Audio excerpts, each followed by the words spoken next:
Alright, guys, it's the morning after the Stormers vs Lions game. I've had some time to reflect, see some of the stats, see what maybe went right for the Stormers, what went wrong for the Lions, and let's get right into it. It was a very good game to watch. It started off Ruan Fenter going over literally within the first minute of the game, Chris Smith putting over the conversion. 18 minutes later, Chris Smith getting another penalty, putting it over the poles, 10-0 lead for the Lions, right? I thought Chris Smith is actually a really good signing for the Lions. He's kind of a steady figure.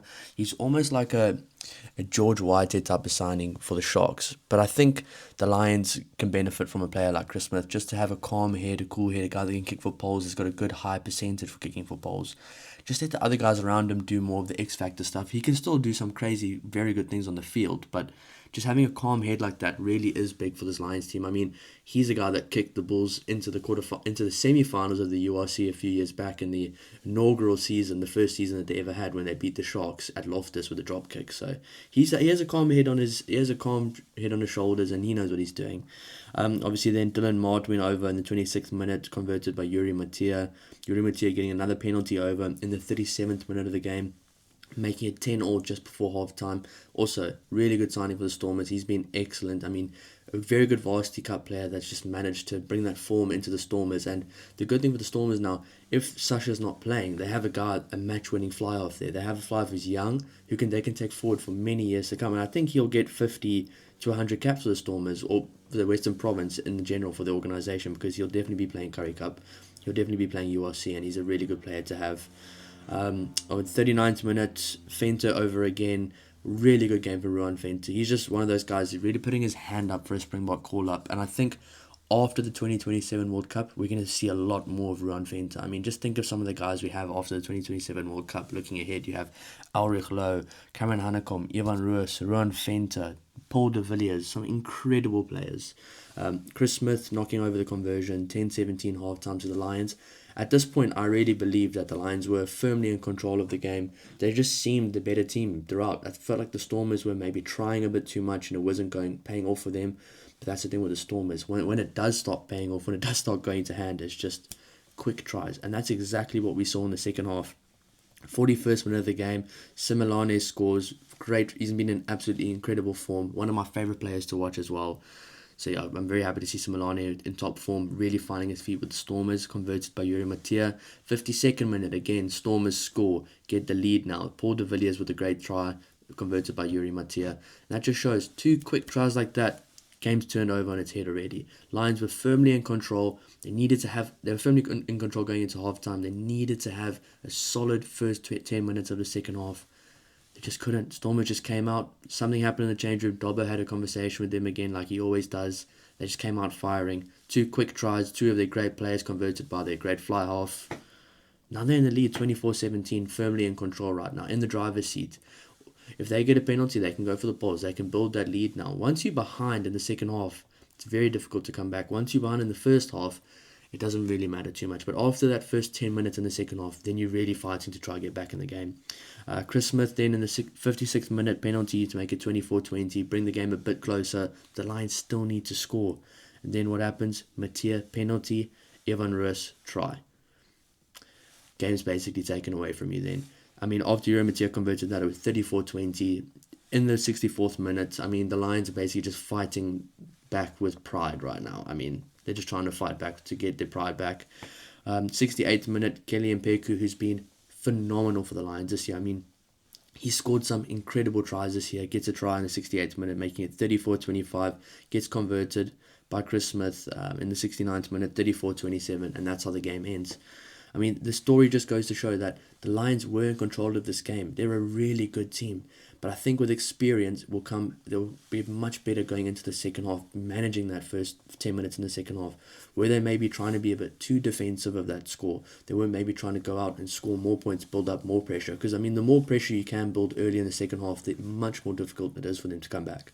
And once you put more pressure on a team like the Stormers, with a team that has so much X factor that sometimes does force a pass or two, they might force things too much, make a few errors, and then they physically won't be able to come back. So, Stormers remain unbeaten. They are absolutely on fire form right now. Lions will be disappointed. They could have won that game. They honestly could have won that game. It was a close game. Just looking at some of the stats.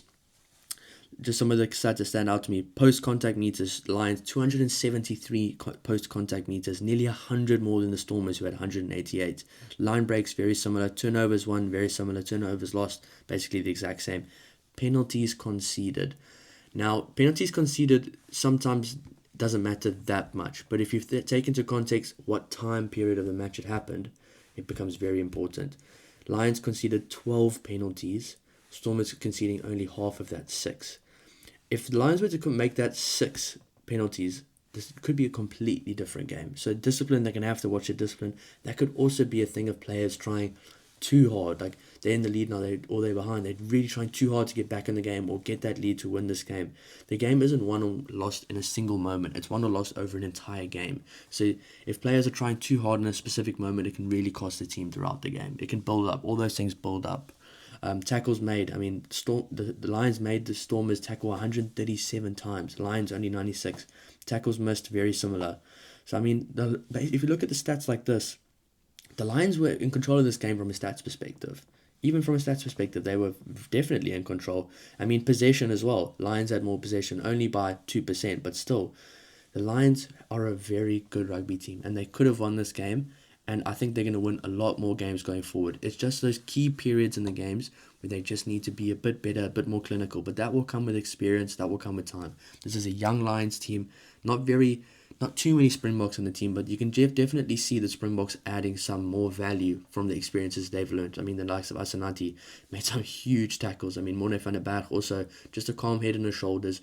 Some things I've realised from Morne van der Berg now, instead of getting the ball and trying to, I don't know, maybe beat 5 defenders on his own, he's now getting the ball in a position, looking at the backfield, saying, okay, can I put my team in a better position? And it just shows. I mean, Lions definitely played a good game, but Stormers, being the quality team they are, can have not their best day in the office and still create some magnificent tries and make it look like a dominant win. So, yeah, really good game there. I mean, even restarts received. The Stormers only won 57% of their own restarts that they received. That just shows they were not at their best, but they still managed to win. That just shows how quality the Stormers team is, and I'm really looking forward to see how the Stormers team goes throughout the season, because they're a quality team.